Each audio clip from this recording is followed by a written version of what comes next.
Assalamualaikum warahmatullahi wabarakatuh. Kali ini ada yang menarik, sobat semua. Dari ketiga pasangan calon presiden dan wakil presiden yang akan ikut berkontestasi pada pemilu 14 Februari 2024 mendatang, yang menarik hanya ada satu pasangan calon yang berani menandatangani sebuah fakta integritas yang disodorkan oleh Ijtima Ulama yang dilaksanakan di Bogor. Nah, ini luar biasa ya, di luar Nurul ya, sangat berani sekali. Nah, kira-kira apa yang menjadi poin-poin yang diajukan oleh Ijtima Ulama itu dalam sebuah fakta integritas? Nah, ada 13 poin dalam fakta integritas tersebut yang perlu kita untuk ketahui ya, sobat. Mari kita baca sama-sama. Pasangan Amin teken fakta integritas Ijtima Ulama, ada soal revolusi akhlak. Isi dari 13 fakta integritas syarat Ijtima Ulama untuk mendukung pasangan Anies Baswedan dan Muhaimin Iskandar. Fakta integritas. Bismillahirrahmanirrahim.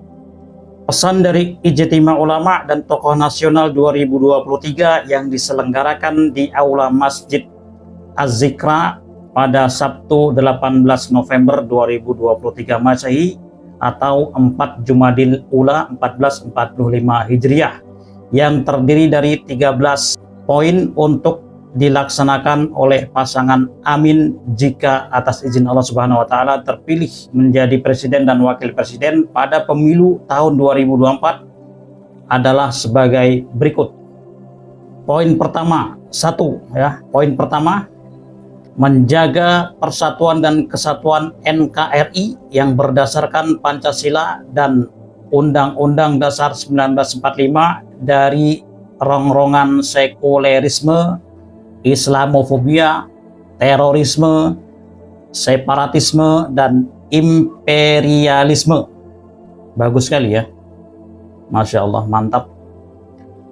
Poin kedua, menjalankan secara konsisten amanat TAP MPRS nomor XX 5 10 10 5 atau 25 tahun 1966 tentang pembubaran PKI dan pelarangan penyebaran paham komunisme, Marxisme, dan Leninisme, yang mengamanatkan untuk menutup celah baik secara hukum maupun politik bagi kebangkitan PKI. Jadi poin ke-1 dan poin kedua ini luar biasa sekali ya, bagus sekali ya. Poin ketiga, menjalankan amanat perundang-undangan anti penodaan agama sebagaimana diatur dalam Perpres nomor 1/PNPS/1965 yang kemudian ditetapkan menjadi undang-undang melalui Undang-Undang nomor 5 tahun 1969 yang disisipkan dalam KUHP pasal 156A, sehingga siapapun yang menodai agama apapun wajib diproses hukum untuk melindungi semua agama yang diakui di Indonesia dari segala bentuk penistaan dan penodaan agama, termasuk para buzzer, pengadu domba umat beragama, dan pemecah belah bangsa. Luar biasa, mantap nih. Poin keempat, menghormati posisi ulama dan tokoh agama. Ini mantap nih. Menghormati posisi ulama dan tokoh agama serta bersedia mempertimbangkan pendapat para ulama dan tokoh agama dalam menyelesaikan masalah yang menyangkut kemaslahatan kehidupan berbangsa dan bernegara. Mantap. Poin kelima, melakukan revolusi akhlak di semua sektor kehidupan untuk membangun bangsa yang berakhlakul karimah demi menuju Indonesia bertakwa dan berkah, dengan melindungi masyarakat dari rongrongan gaya hidup serta paham-paham merusak yang bertentangan dengan kesusilaan dan norma-norma lainnya yang berlaku di tengah masyarakat Indonesia serta bertentangan dengan Pancasila. Wow, Masya Allah. Menjamin terselenggaranya, ini poin ke-6 ya. Poin ke-6, menjamin terselenggaranya secara utuh sistem pendidikan nasional yang bertujuan meningkatkan keimanan dan ketakwaan serta akhlak mulia dalam rangka mencerdaskan kehidupan bangsa serta menjamin tersedianya anggaran yang memprioritaskan pendidikan umum dan pendidikan agama secara proporsional. Mantap, insya Allah. Poin ketujuh, mewujudkan kedaulatan ekonomi dengan menjaga kekayaan alam nasional serta berupaya serius mengembalikan aset negara untuk dipergunakan sebesar-besarnya bagi kemakmuran rakyat Indonesia dan menjamin kehidupan yang layak bagi warga negara untuk mewujudkan kedaulatan pangan, sandang dan papan, serta menjamin alokasi anggaran yang memadai dan kemudahan akses untuk penyelenggaraan kesehatan rakyat dan menjaga kelayakan pelayanan kesehatan baik pemerintah maupun swasta, serta memperbaiki segala aturan terkait kesehatan agar sejalan dengan kepentingan rakyat. Poin ke-8, memperbaiki ekonomi dan taraf hidup rakyat miskin dengan membuka lapangan pekerjaan seluas-luasnya bagi tenaga kerja dari Indonesia serta meningkatkan kesejahteraan pekerja Indonesia lewat kebijakan upah yang layak serta membatasi masuknya tenaga kerja asing ke Indonesia. Bila dibutuhkan, mendatangkan tenaga kerja asing hanya terbatas pada tenaga kerja ahli yang keahliannya tidak tersedia di dalam negeri semata untuk tujuan transfer of knowledge dengan waktu yang dibatasi, serta mendata ulang dan selanjutnya memulangkan tenaga kerja asing yang izin kerjanya sudah melampaui batas ketentuan. Memperjuangkan, ini poin ke-9, memperjuangkan kemerdekaan Palestina dari penjajahan Zionis Israel sesuai amanat pembukaan Undang-Undang 1945 yang menyatakan penjajahan di atas dunia harus dihapuskan dan berperan aktif dalam menjaga perdamaian dunia serta melarang penyebaran paham Zionisme karena mengandung ajaran-ajaran apartheid yang rasis dan fasis. Ini sesuai dengan undang-undang ya, Undang-Undang 45, bagaimana Indonesia harus memperjuangkan kemerdekaan seluruh bangsa dan negara, tidak hanya Palestina ya, negara-negara yang terjajah itu harus mendapatkan kemerdekaannya.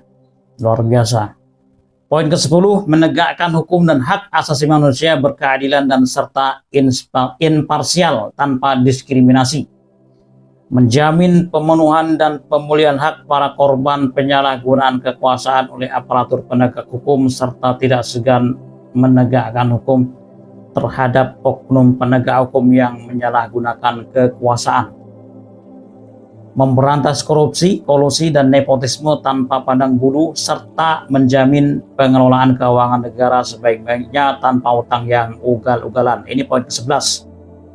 Kemudian poin ke-12, menjamin terpenuhinya hak berserikat, berkumpul, dan menyatakan pendapat secara lisan dan tulisan sesuai dengan UUD 1945, Undang-Undang Dasar 1945, serta menjamin perlindungan terhadap tokoh-tokoh agama dari segala macam bentuk kriminalisasi.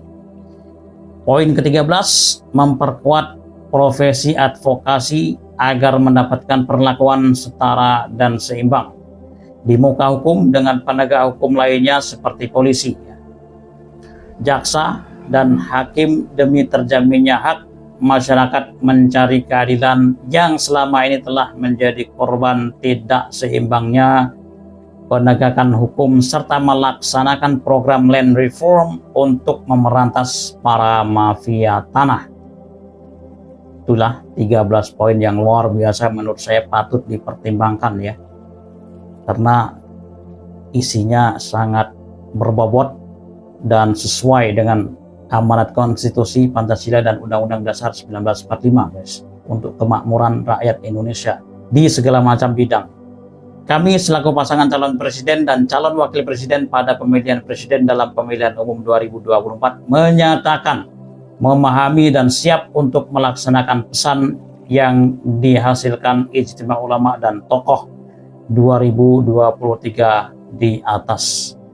Bogor, 16 Jumadil Ula 1445 Hijriah atau 30 November 2023, yang bertanda tangan Anies Rashid Baswedan calon presiden, Abdul Muhaimin Iskandar calon wakil presiden. Ya jelas sudah ditandatangan ya, bahkan dari keduanya Anies Rashid Baswedan, Abdul Muhaimin Iskandar. Wow, Masya Allah, ini di luar nurut ya, sangat berani. Ini kita yang patut kita pertimbangkan ya sobat semua.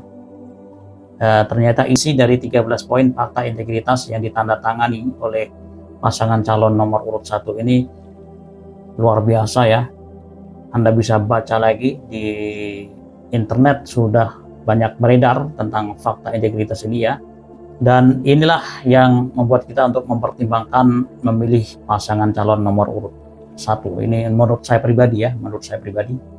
Semoga kita diberikan pengetahuan yang cukup, kemudian diberikan hati yang bersih untuk menentukan calon pilihan kita itu sesuai dengan hati nurani, berdasarkan rasio-rasio perbandingan yang benar. Jadi bukan sentimen kesukuan, bukan sentimen kekerabatan, bukan sentimen ras ya, tapi dengan rasional seperti itu ya.